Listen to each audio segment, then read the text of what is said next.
Hello, everyone. Welcome to our webinar, which is Your Diagnosis Does Not Define You. It might sound a little bit unusual, like what I would define myself by my diagnosis, but we're going to talk with Jen today. I'm Christina Jenkins, and this is Jennifer Pennington, and we are the founders of Make Every Movement Count.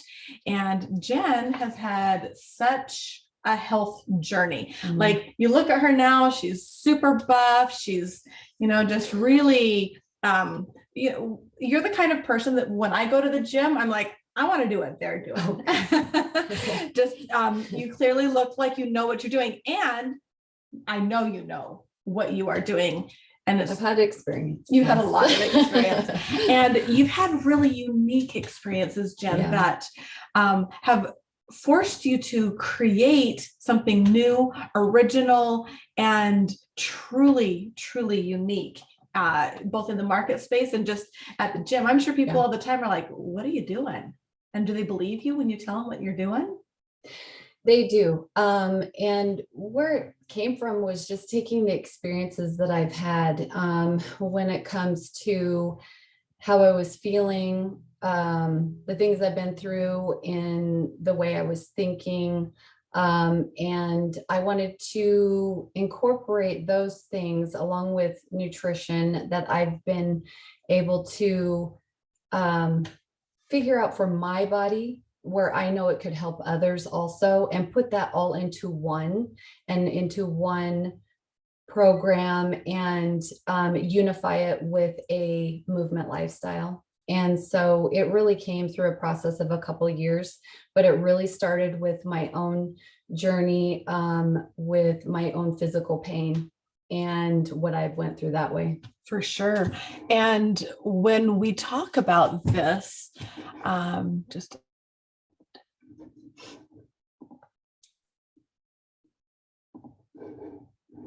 hey guys, just a second here and we'll be set to go.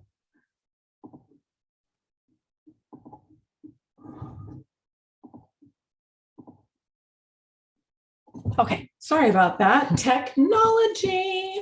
Anyway, so you do have a really interesting story. Like you were quite an athlete. You had like, that was how you identified yourself in many ways, was you were an athlete. Talk about your sporting activities. Being in athletics, pretty much my whole life, I was always a competitive person in any aspect.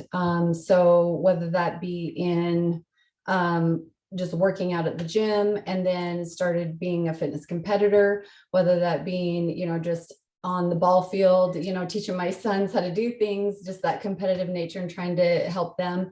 But also in high school, I was in a lot of different sports. So I always had that competitive edge, that competitive nature, but to that, it really was a definition of who I was physically. And then also I put a lot of that energy into my work too. And so I was in banking, and I was also in the fitness industry for a long time too, while I was in college. And so I've always had that background and that history, and I've just applied it to anything I put my mind to, really, because once you're an athlete and you're competitive and you have that drive and ambition, you really gear that towards everything that you do in your life.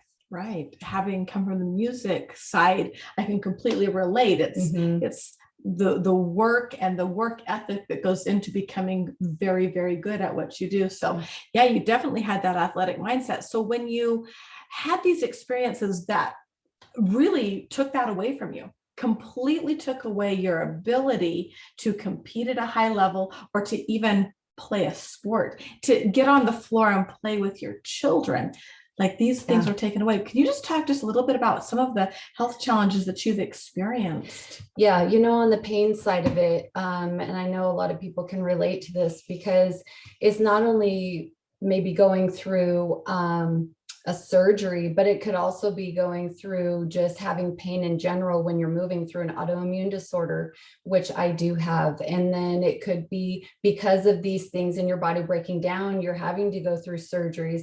And I've had multiple surgeries. And so I've had to go through these ebbs and flows of, wanting to pick myself back up again and try to either compete or just try to be a mom or try to go to work, or all of these things that life puts through us that we can't just, sit idle at. And so I've had, multiple surgeries. I've had, back surgery. I've had endometriosis surgery. I've had abdominal surgery. I've had carpal tunnel surgery done on both hands at the same time. So I've had a lot of different sort of surgeries and a lot of different sort of issues that I've dealt with over my lifetime so far, but I've never, it tried to consume me at one point. It really did. It tried to consume me, not only mentally, but physically. And so that's some things that, through our business and through Make Every Movement Count, that we are really trying to help people with, because we've been there. We've gone through those pain points. We've gone through those surgeries and we've gone through those things. So that's the foundation of what Make Every Movement Count stands for. For sure. And I want to definitely get more into just your process of creating this. But Jen, so you have an autoimmune disorder. I do. I mean, that's just, it's so huge. It can be so consuming. So you've had these surgeries. What was your lowest point?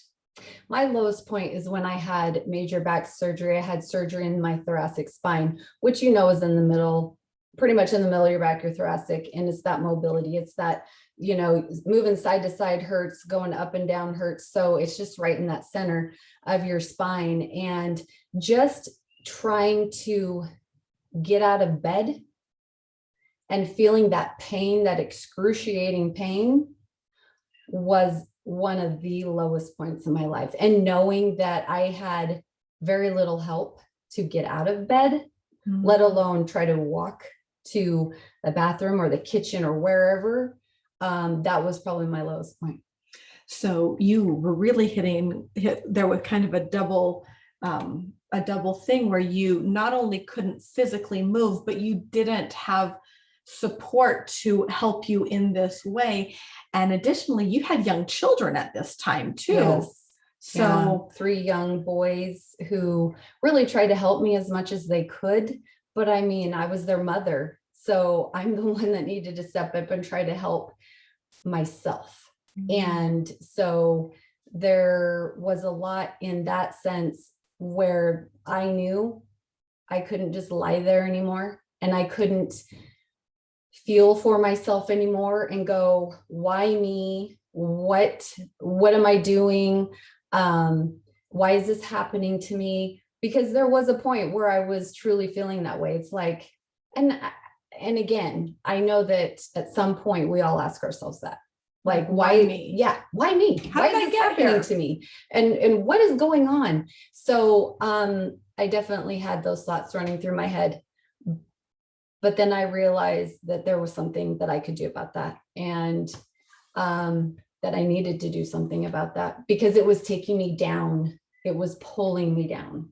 So was that like your turning point? Like, what was your turning point where you were like, I'm doing this, there's pain, there's challenge, I've got to refigure things out. But when we think about these journeys of life, you get to a point where you're like, the pain of changing is less than the pain of staying the same. I'm turning it around. What was that point for you? That point was lying there and feeling down about myself. And knowing that if I didn't start working on my own personal goals and my own mobility and my own way of thinking, that I was just going to do nothing. Like, I would just be the same. I wouldn't progress. I would probably degress. And that I wasn't going to be able to be the person I ever envisioned myself to be. And I was a very goal-oriented and business woman. Like, I love to work, no matter what it was doing. Right. And so I knew that if I didn't get up and get going and get fighting for myself, no one can make me, no one can do it for me. I had to do it for me. And that's the biggest turning point. Even if you were there and you were saying, let's go, you can do that. Like I had to make the choice to do it and I needed to do it. So it was almost like you got to this point where you were like, I am actually alone in this. And if I don't do it, I'm literally going to die. I could. Yeah. Okay. And it's Wow. not only the body that wants to take you down, because if you sit stagnant for a long period of time, your body will just start deteriorating. So it's not only that, it was this. I think that's, man, the mind. Yeah. It's such a huge piece of this. Yeah. So what was going on in your mind? Because physical health messes with your head. Yeah. So what did this look like for you to be cognizant enough to go, I've got to change some things and identify, here's what I need to change and start down this new path? Because I was, again, a career goal oriented person before all these injuries and illnesses started affecting me. Mm-hmm. And so I was losing my identity. I was losing who I was. Mm-hmm. And I thought, well, what is in store for me? Like, who was I going to be? Because I was losing who I was. Mm-hmm. I really was. And I didn't like who I was because I was allowing the negativity, and my body was in such a state of, just hurting. And I was just, then the mind starts playing tricks on you and you think that that's who you are. You think that you can't be anyone else. Like this is the illness defining who you are. And that's what I was allowing. I was allowing that illness or that injury that I was having be who I was. And I did not like that because it was having control over me and it was controlling my life.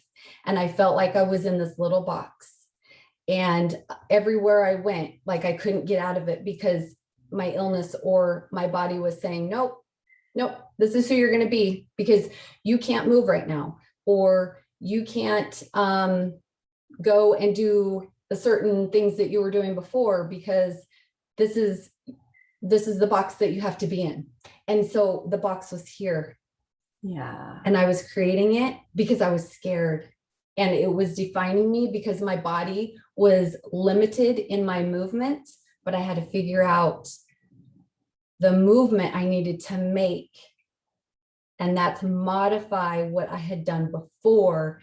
That way I could be not exactly what I was before, but I was darn well getting as close as possible as I could. And then I was getting me back. And so I had to get out of that little box in my mind and then start moving my mobility and getting that functioning, even if it was little things. And that's why one more step today than yesterday is so crucial and so important, because we're only asking for one more step. We're only asking ourselves or telling ourselves one more step today than yesterday. And so I just had to start going through that. How many times have you said that to yourself? Every single day. I bet you do. And we're going to talk just a recent injury that you experienced and just how this looked different. But you mentioned that you were scared. Yeah. What were you afraid of? I was afraid that I wasn't going to be able to get me back, like who I wanted to be. And that was someone who wanted to take on the world as much as I could because I wanted to absorb it. I just wanted to enjoy it. And that's what life is, right? Life is about taking every opportunity that you can and making the best of it and enjoying it to the most capable way that you can. And I was missing out on all that, even with my family, even with my boys. I was laying there, missing out on the things that they were doing or they wanted to do because I felt like I couldn't take you. I can't go. I can't do this. I can hardly move. You can't ask me to do these things. I can't, I can't, I can't, I can't. And that's what I was saying. And then I believed that I couldn't. And that's where the box was coming into play, where I was putting myself into that box. And then it was taking me to where I felt like I was in this dark tunnel and I could see a light at the end of that. I could see a little glimmer, but it was just so narrow. And I was being so narrow-minded and saying, I can't. And that's where I was thinking, what am I doing? I'm limiting myself. I'm limiting who I was. I was doing it to myself. And then, but then because I was doing that, other people around me that loved me, they were like, oh yeah, you can't do this, or, oh no, don't do this, that's going to hurt yourself. But then they were limiting me. That's so powerful. I want to just, what you're describing is defining yourself by your diagnosis. Yeah. And so just a quick assessment. If somebody was wondering, am I defining myself by my diagnosis? Like, what would be a couple of the questions that they could ask themselves that I could ask myself? Am I defining myself by a diagnosis? Yeah. I mean, if you're telling yourself that you can't, you're defining yourself. If you're asking the question, if you're defining yourself, then you probably are defining yourself by your diagnosis. Or by anything. By anything. What else could somebody define themselves by? By their, who they want to be, and that's goals. They have to have those little goals to get them to the next step of where they want to be at, where they see their life at. And through modification and through just taking little tangible goals, I think is a big way to get yourself started in that process. So if I understand you right, what you're saying is, instead of allowing a diagnosis or a specific set of labels that might have defined you, you're saying create your new definition of yourself and then start to create yourself around that definition. So the definition of I am an athlete, I am, and redefining yourself. Well, so exactly. So if you are doing, let's say in my instance, a fitness competition before, and you're used to that, or you're used to being at the gym, or just going with your family and doing things out and about, say some water sports or anything like that. And that's who you were. But then you had this injury that came up unexpectedly, or an illness within yourself that came up unexpectedly. And then you find yourself limiting yourself due to that. And you keep saying that I can't because of my illness or my injury. Yes, you need to be careful with what you're doing. And that's where the modification comes into play. And you need to be smart about how you're going about the things that you're doing, because you want to care for yourself, right? And that's where the LUV comes into place too. But it's about not allowing yourself to say, well, I have this illness or I have this injury, so I can't go and do this, or I can't do this, or I'm not going to do this. And that is limiting yourself. And that is starting to let that illness or injury define who you are and take over who you are. Awesome. Because that also starts a process within itself. Right. And so instead of saying I can't, or that doesn't, that doesn't fit with my definition within this diagnosis, what would be the thing that you would think or say or do differently? So just a quick example. So I had some overuse injuries recently. Well, actually not recently, but within the last couple of years. And when I started doing your program, Jen, even though I'd been going to PT, physical therapy, for a year, I still had massive amounts of pain in my elbows and my shoulders. And just through doing the program, that pain like it went away in a few weeks. Mhm. So through these modifications. So I guess what I'm getting at is what through these modifications, how do I know what to do? Or how do I move from I can't to I can with this modification? What's the bridge there? And I'll just say really quickly, for me, the bridge was you. For me, it was saying, wow, if Jen, who's had much greater injuries than me, can do this, I can do this. And then the side benefit was my pain went away. Mhm. But what would the bridge be for somebody, like you? What was your bridge? My bridge was personally, because I think sometimes our bridges are a little bit different, Oh, definitely. we have things that can kind of kickstart that. But knowing that,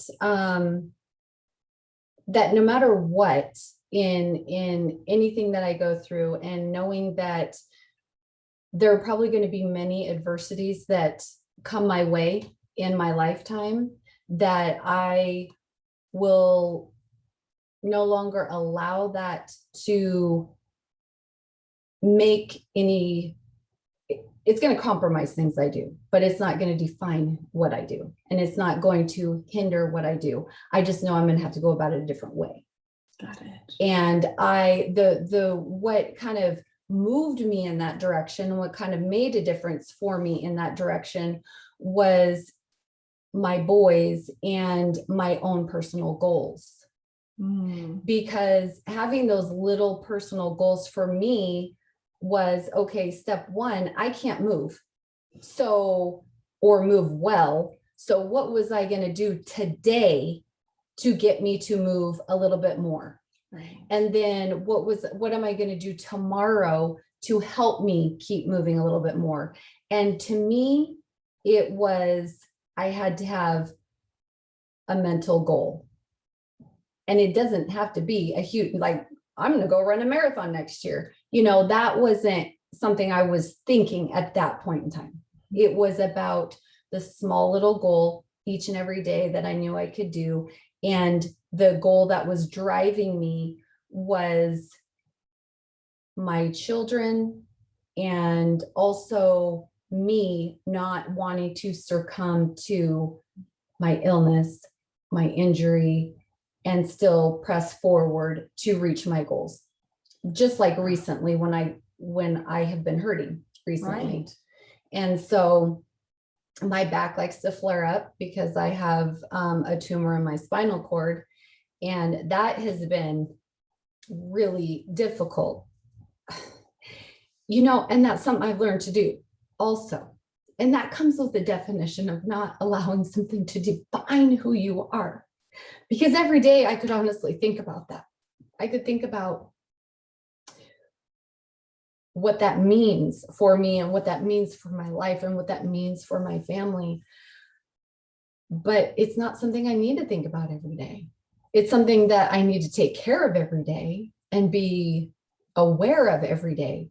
But I don't need to be like thinking of it every single day, because I have to think of living and enjoying and breathing in what I'm given and what is presented to me every day, whether it be at adversity, which I will learn from, or something wonderful that I can experience and enjoy. And that's the way I feel that life should be approached. And that's the way I try to approach life. Yeah. And that's how I choose not to let an illness define who I am, because it can very easily do that. But you have to make the choice to not allow it to. The word that is coming to my mind as we talk about this is trust. You trust yourself to show up. Yeah. You trust yourself to be able to handle what comes your way. Even a tumor in your spine. Yeah. You trust in yourself that you can handle that. Yeah, because I know that the person that can make it better and can make my body move, and even if it's just a little bit and a little bit different, is me. Yeah. And I have support around me and love around me. But the person ultimately making that decision is me. The person that's making the decision to think differently is me. But I'm open to others giving me good information and supporting me the way that I would like to be supported. And by creating my own boundaries around that and creating my own uh, pathway through that. For sure. But I have to be open enough to do that and trust others to help me through that process. But the number one is me. Absolutely. And I just want to speak to this. An example that I saw in you recently was we went to do some additional filming for Make Every Movement Count. And it was when your back had really flared up and you were just an incredible amount of pain. And when we were doing this filming, I literally watched Jen in motion do modifications. Mhm. Oh, that weight's too heavy for me today. I'm going to modify and do this. Oh, I need to honor myself and just take a rest for a second. Yeah, I know we're on a time schedule here, but I honor myself. I'm going to take a break and sit down and just rest myself for a second. So I seeing this in motion was inspiring to me, how you worked around, you had every reason to stay in bed, not get up, not go to the gym, not film for the program, but just stay in bed. But instead you showed up and you gave it everything you had and you modified. Yeah. It was seeing this in motion. This is how you live and what you do. That's because there's a couple factors in that. One, I wanted you to know that you could count on me. Two, we have this thing, it's called love, LUV. Listen, understand, and validate yourself and others. And that's what I was trying to do for me and for you. And for those out there that are going through the program or would like to go through the program. And it means so much because if you're listening to yourself, I was modifying what I could do and what we needed to do to get the job done. And I was understanding that that's the way I had to do it. And I was also saying, it's okay. I was validating that and saying, it's okay, because I knew that our job was to try and help others that are in the same boat as I am, as you've been in, and so many other people out there.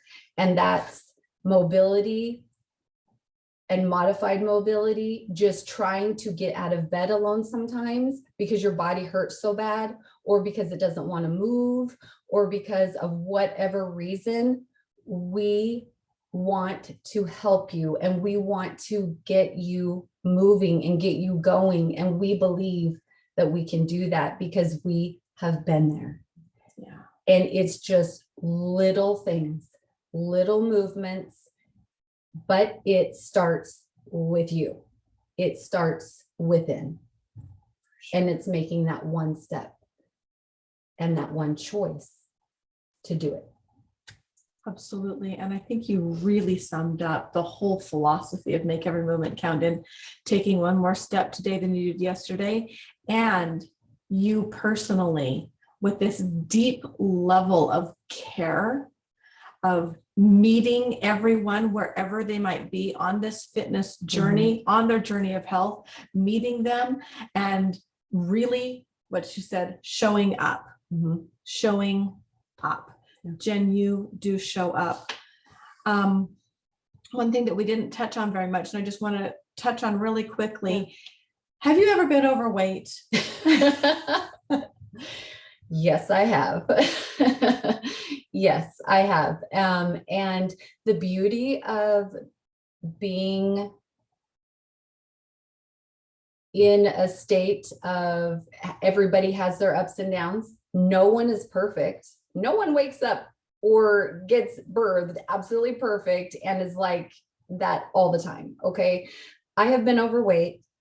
I've had 3 children and been on bed rest 4 or 5 months. So yes. And I loved to eat. And back then I could eat whatever I wanted. Right now, I really listen to my body. So I don't put myself through that anymore.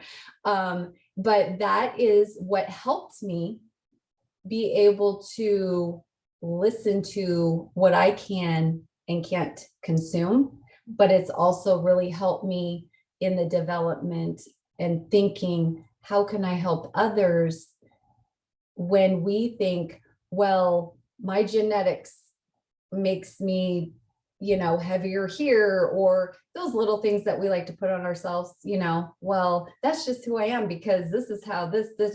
No, I was born a thick girl and I'm okay with that because guess what? I can use these movements that has been created to adapt my body to where I want it to be. And I'm Wow. okay with that. And I love that. And That's so being overweight, yes, I have, because I've gone through those journeys of the surgeries and my kids and everything else. So I have learned from it. And adversity, if anything, can teach us so much. And it's whether we listen to it and adapt, that's the important piece.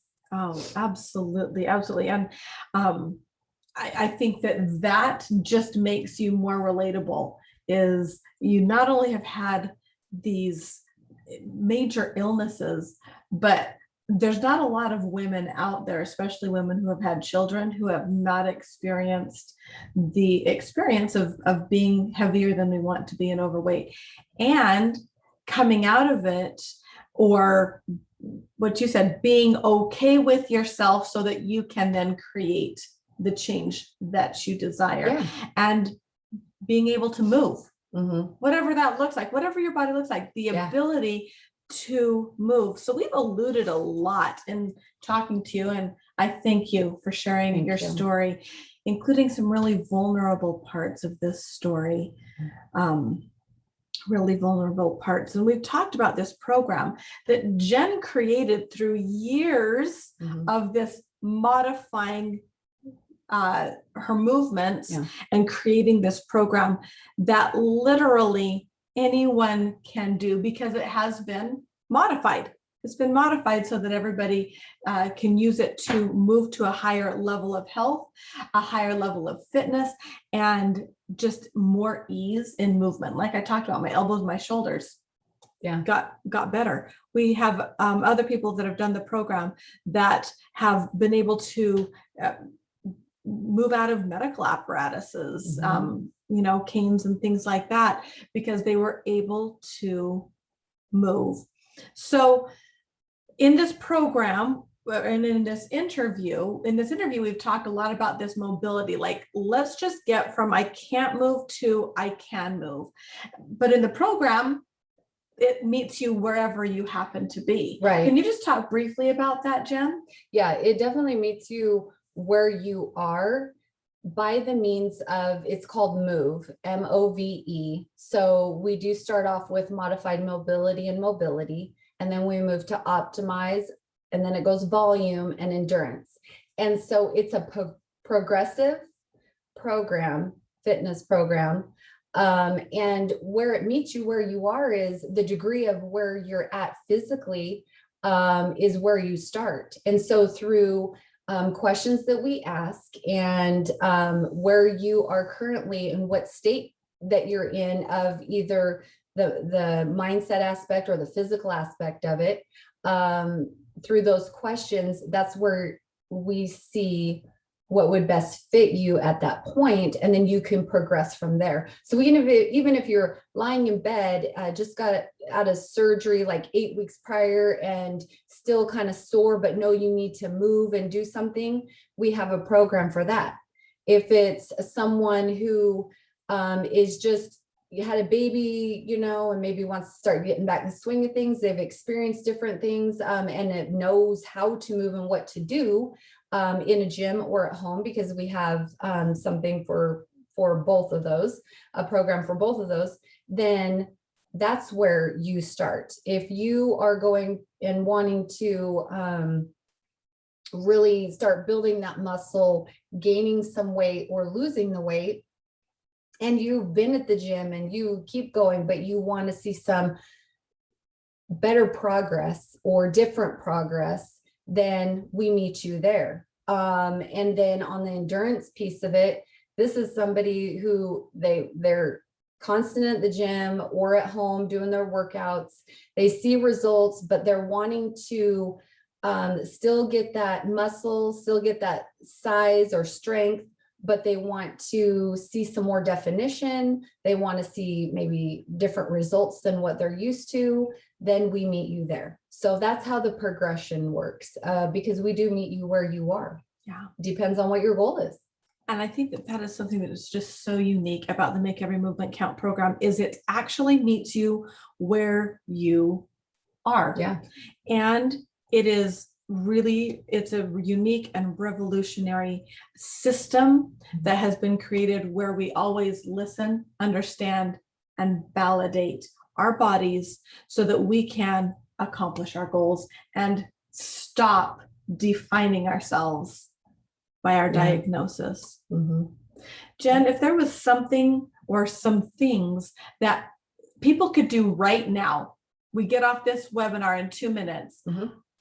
If there was just a few things that people could do right now to honor their body and move, what would it be and what could they expect? So if they're in the mobility state or modified mobility state, I would recommend a couple things.